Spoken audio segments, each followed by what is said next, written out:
Good morning, and welcome to the First Unitarian Church of Salt Lake City.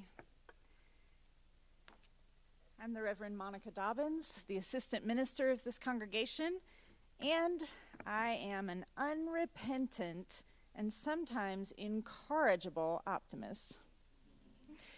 And today's service is all about hope for the coming year, but it's not a bad way to end 2017 with gorgeous weather, interludes of Schubert, and worship at the Unitarian Church. Pretty great. If you're visiting with us today, I hope that you'll stop by our welcome table in Elliott Hall so that we can get to know you. You can get to know us a little bit as well. This is a vibrant and busy congregation, and there are many opportunities for service. So if you're looking to serve, you can talk to Nancy at the Congregational Life Table, and she'll sort you out.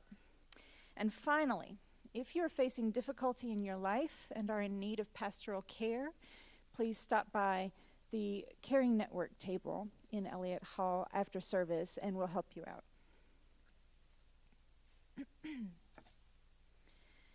As we light our chalice this morning, I'd like to share with you these words from Loretta Williams, an affirmation of hope. We, bearers of the dream, affirm that a new vision of hope is emerging. We pledge to work for that community in which justice will be actively present. We affirm that there is struggle yet ahead. Yet we know that in the struggle is the hope for the future. We affirm that we are co-creators of the future, not passive pawns, and we stand united in affirmation of our hope and vision for a just and inclusive society. We affirm the unity of all persons. We affirm brotherhood and sisterhood and siblinghood that allows us to touch upon each other's humanity. We affirm a unity that opens our eyes, ears, and hearts to see the different but common forms of oppression, suffering, and pain. And we celebrate our hopes for human unity. Within ourselves and within the gathered community, we will discover the strength not to hide in differences, in indifference, affirming that hope, publicly expressed, energizes and enables us to move forward. Together, we pledge action to transcend barriers, be they racial, political, economic, social, or religious. We pledge to make our tomorrows become our todays.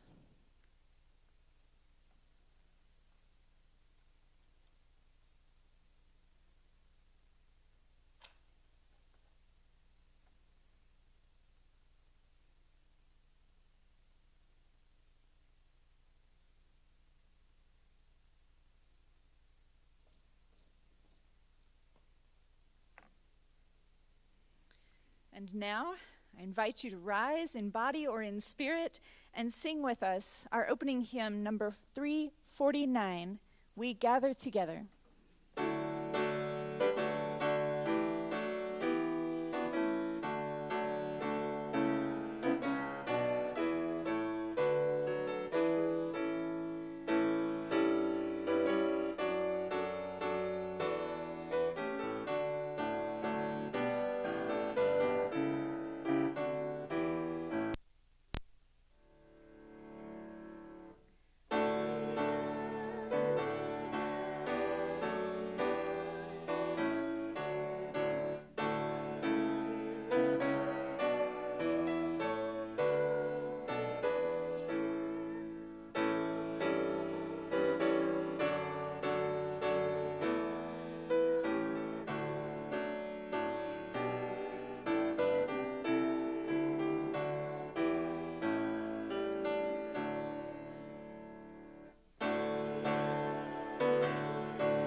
It's been a long time since hope was so scarce as it is now. If you're sitting there wondering how on earth I'm going to find enough hopeful things to fill up an 18-minute sermon, if, in other words, you're struggling to find hope these days, well, you're not imagining things. For some, it's been a truly awful year in our nation, in which some of us have watched as decades worth of social gains are washed away, in which there were new assaults on our faith every day, sometimes multiple times in the same day. It's no wonder that many of us feel very hopeless right now.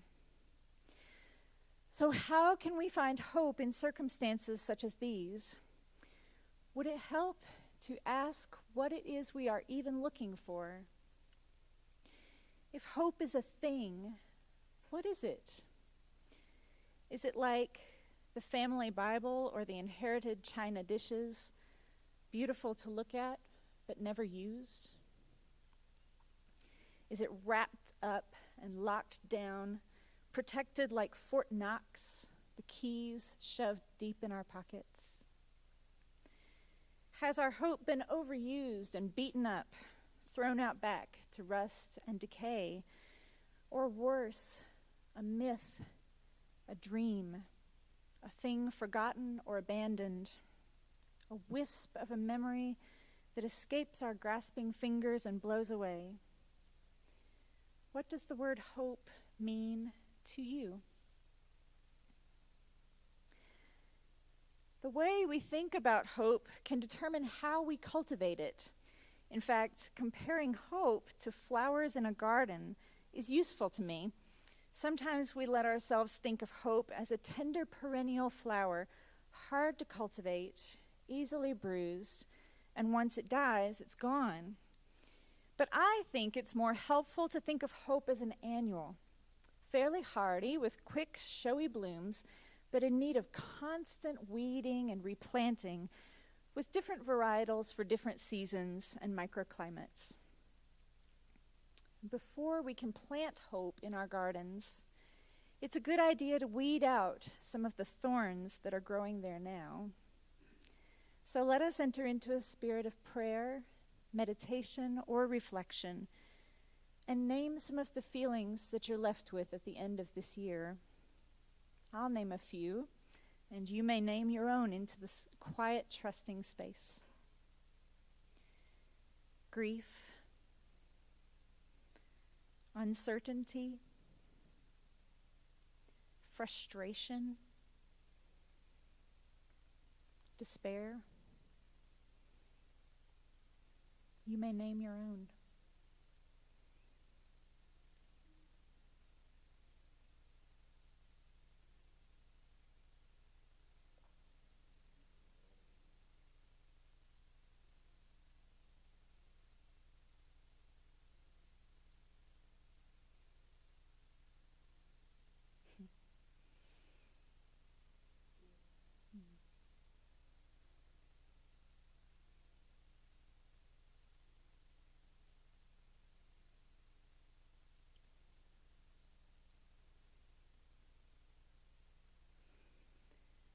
It is real, all of it, and you are not alone.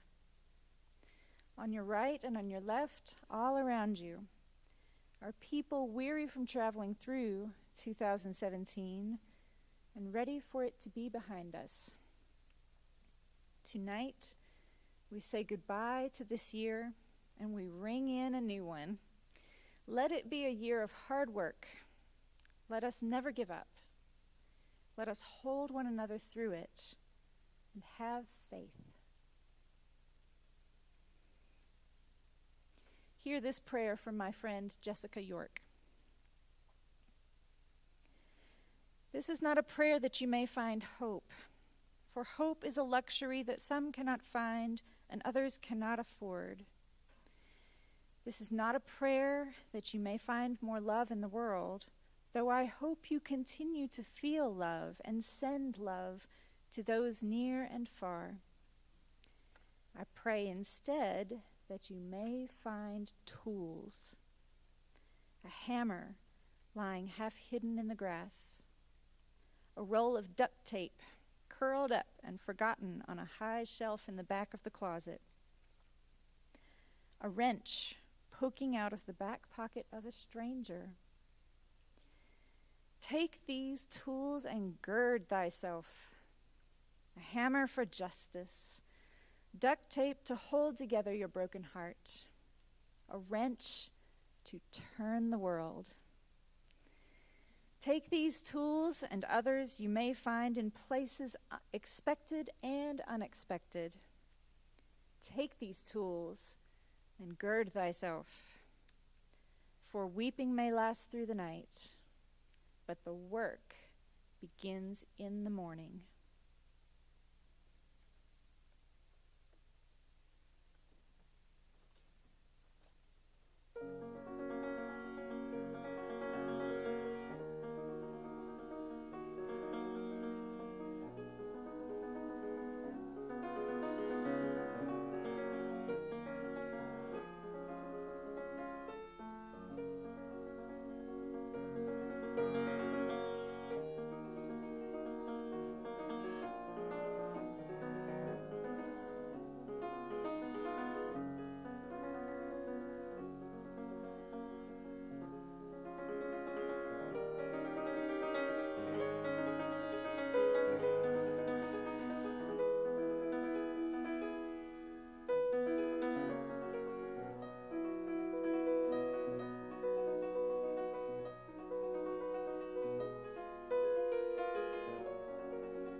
At this time, I invite you to have a look at the announcements which are listed in your order of service. It's not so many this time, but don't let that fool you. There's still lots of things going on around here. There's one that did not make it into the order of service, which I'd really like to tell you about now. As many of you who are members and friends of this congregation know, we are engaged in a new phase of our justice work here, where we may end up hosting a family on our grounds. And in service of that, we are looking for volunteers. Volunteers to hang out in the building, volunteers to do shopping, laundry, all sorts of different things. So if that is something to which you feel called, or if you just haven't taken the time to do the thing yet, just see there's a table out in Elliott Hall today, and you can talk to them about how to get signed up. There's also software and apps and things, and we're trying to get everybody coordinated on that. So believe it or not, that's the only announcement I have today. How did that happen? So at this time, as Unitarian Universalists, we may believe in many things, but one belief that unites us is our belief that together we are more and we can do more.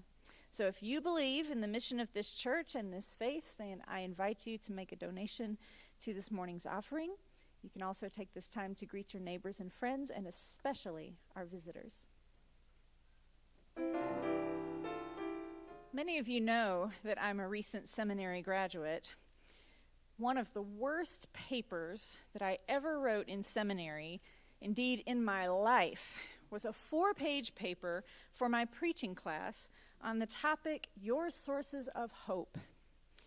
The purpose of the assignment, I think, was to produce a resource for new ministers to stuff in the top drawer of their desks, to be pulled out and reread during moments of duress or despair, to give us reasons to get back in there and keep working. Well, I wrote the thing, but it was terrible. I mean awful. It was saccharine and naive and only 3.5 pages long, which is some indicator of how much I did not want to do it. Maybe it's because I knew what I was up against.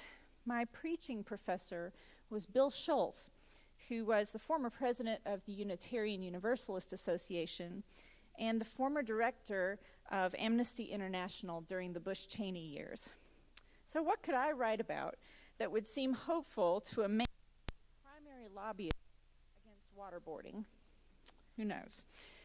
But maybe it's because, as I mentioned, I'm a pretty insufferable optimist, and I didn't like defending my optimism.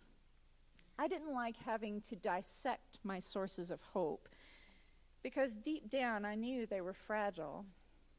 I guess I felt that if I were to become a successful minister, I should have hope like a fortress, like a mountain, unshakable and unbreakable. But now I think about hope a little differently. Hope is fragile by nature, because we ourselves are fragile beings living precarious lives. There are so many ways to be at risk in this chaotic universe, and in this society that fetishizes money and power and control. Each of us seems so small, and the forces against us so huge. So for many people, an appeal to hope is a nearly impossible ask. How can any of us hope to make a difference? My answer to that question is that we don't have to do it alone. In fact, we cannot. We need one another. The most important source of hope that I can think of is that I'm not alone. I'm a member of a curious and social species, a member of a loving family that tries hard, and a member of a faith tradition that builds its efforts on covenant. I need never be alone, and when hope is failing me, I can ask for help. And that is why I'm going to break one of the cardinal rules of preaching I learned in Professor Schultz's class. Don't use more than 2 or 3 statistics during one sermon because people's eyes glaze over. I'm breaking this rule because statistics represent stories of people who had hope and didn't give up. And as you listen, I invite you to use the little Post-it notes that were on your order of service today. This little slip of paper belongs to you. It's yours. And I invite you to write on it a message of hope for yourself and put it somewhere where you'll see it once in a while, like right there in the pulpit. You can write on it just one fact that you learned today that gives you a little hope, or you can write one fact that you already knew that gives you hope. You can write your own definition of hope and notice how it changes through the year or how it informs you as you cultivate hope. Or if nothing else, just write these words: you matter, and you are making a difference. Now, without further ado, why should we have hope in 2018? Well, I think it goes without saying that one of the biggest reasons for losing hope is the current political climate, and it comes straight from the top. Yet, as bad as things are, there are many reasons to hope, 22,000 of them, in fact.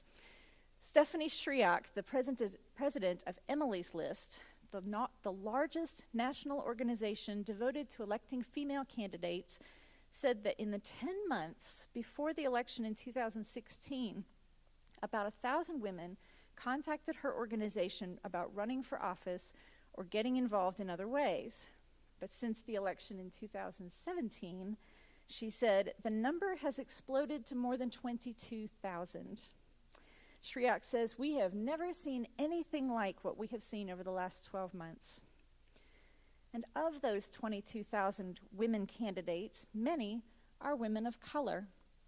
The organization Higher Heights is doing work to get black women running for office, including capacity buildings and trainings. Their #BlackWomenLead campaign is ensuring that voices are being heard and that black women are able to throw their hats into the ring. One blogger is keeping a tally of black women running for office and has a list of at least 100 candidates, a list that is growing longer every day. Yes, the political tide is turning. Doug Jones' win in Alabama was just one taste of that. If you're visiting, I'm from Alabama, so take a little pride in that. Now, owing to the nature of my profession, I generally try to stay away from partisan politics, particularly in the pulpit. But I, like many UUs, have seen the Conservative Party move quite far away from true conservative politics and toward a politics of unabashed cruelty. So I welcome a sea change. And it is coming. A new CNN survey released this week shows Democrats leading Republicans by an astounding 56% to 38% on the general congressional ballot. That's an 18 percentage point lead among registered voters, a record-breaking result.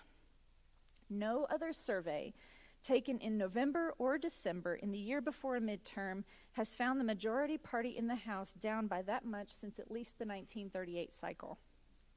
And while the CNN poll is a bit of an outlier, the Democratic advantage in the 538 general ballot aggregate is up about 12 points. That average, like the CNN poll, shows Republicans in worse shape now than any other majority party at this point in the midterm cycle. And what of the eternal candidate himself, the U.S. president? An NBC News Wall Street Journal survey out this past Wednesday found that 41% of Americans believe there is enough reason to hold impeachment hearings, even before the conclusion of Special Counsel Robert Mueller's investigation. It also found that 36% of respondents said they would probably or definitely vote for Trump against a generic Democratic candidate. Conversely, 52% said they probably or definitely would vote for the other party. Such numbers would clearly leave Trump with no path toward a second term. I think this is good news because another deep fear that troubled our hopes this year was the threat of nuclear proliferation. Even here, there is reason to hope. On July 7th, 122 of the world's nations showed their rejection of nuclear weapons by adopting an historic weapons prohibition treaty. The treaty, opposed by all 9 nuclear states, is now open for signatures, and the ban will come into effect 90 days after being ratified by 50 nations. The treaty is an indication that despite the intransigence of the nuclear-armed states, the global community is determined to ban nuclear weapons. I think it's so important to broaden our scope for hope beyond our own state and national borders, because even when things aren't going great in our nation, Americans only represent 4% of the population of the world. And the rest of the world is making strides toward justice and peace that don't always show up in our media. For example, as the U.S. became the only nation to reject the Paris Climate Agreement, the United Kingdom took great strides away from reliance on fossil fuels. For part of one day, but still, the UK got 70% of its energy from renewables. They called it Stunning Sunday, as the carbon intensity of producing power dropped below the 100 for the first time. See, this is why I don't do so many statistics. On one Friday in May, solar power briefly eclipsed the UK's 8 nuclear power stations. That's something. And the grid recently went without coal for an entire day for the first time. Yeah. And then there's Asia, right? We hear about coal in Asia. Well, in the first half of last year, China invested more than $100 billion in treating and preventing water pollution and launched nearly 8,000 water cleanup projects. One province in Pakistan announced it has planted 1 billion trees in 2 years in response to the terrible floods of 2015. And in July, 1.5 million people in the Indian state of Madhya Pradesh set a new Guinness World Record for reforestation by planting more than 67 million trees in a 12-hour period. Isn't that something? 1.5 million people. Yeah. The good news is we don't occupy this world alone, and we don't have to save it all by ourselves. But even if we did, the news wouldn't be all bad. American cities and states have committed to positive climate initiatives despite federal regression. 20 states and 110 cities signed America's Pledge, a commitment to stick to the Obama-era climate goals, even after the decision to withdraw from the Paris Climate Accords. And in December, a group of 36 cities, including this one, signed the Chicago Charter, an agreement to reduce greenhouse gas emissions and monitor one another's progress for accountability. These pacts demonstrate popular sentiment and political will at the local, city, and state level to fight the corporate oligarchs who perpetuate climate chaos. And the best part is, it seems to be working. Do you remember 1988? In that year, I was wearing braces and acid-wash jeans. And the hopeless panic du jour was the hole in the ozone layer, remember? Well, it's still there, but we have some good news. We have shrunk it to the same level it was in 1998, and it's still getting smaller. Now, climate scientists are guardedly hopeful, but they say that it's still closing, and we hope to close it even further. Here in our own country, as well as abroad, things are looking up for global health and the decrease of global poverty. In July, UNAIDS revealed for the first time in history, half of all people on the planet with HIV are now getting treatment. And AIDS deaths have dropped by half since 2005. And this year, the World Health Organization unveiled a new vaccine that's cheap and effective enough to end cholera, one of humanity's greatest killers. Poverty and disease often go hand in hand, and so there is cheer in knowing that global poverty is also falling. In fact, global poverty has been reduced by 74% in the past 25 years, according to the World Bank. 74%. In the last 3 years, the number of people in China living below the poverty line decreased from 99 million to 43 million. They cut it in half. And the United States' official poverty rate is now 12.7%, the lowest level since the end of the global financial crisis. And finally, many of us have worked hard in the struggle for Black lives and for the rights of our queer siblings, and it's working. 26 countries now recognize same-sex marriage, and 9 countries now allow people to identify with a third gender on their passports, including, surprisingly, Pakistan. This work we are doing matters. Thanks to the legislation of same-sex marriage in this country, suicide attempts by LGBT teenagers have decreased by 14% in U.S. high schools in the past 3 years. And after quintupling between 1974 and 2007, the imprisonment rate in the United States is now dropping in a majority of states. Rates of violent crime and property crime have dropped by about 50% in the United States since 1990, despite the fact that most people believe it's going up. While cultivating hope requires work, I hope that these fleeting glimpses of hope that I've shared with you this morning serve as evidence that it can be done. It can be done. Most people are trying to live good lives. Most people want what's best for themselves and for others. And most people are doing the best they can with what they have to work with. As long as that is the case, there will be hope in this world. One thing I know for sure, hope is no accident.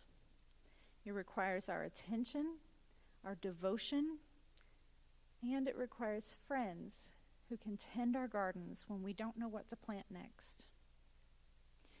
Friends who will plant roses in winter. Friends who will give us hope when hope is hard to find. I invite you now to rise in body or in spirit, and let's give one another hope. The hymn is number 346. Come sing a song with me.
Please be seated.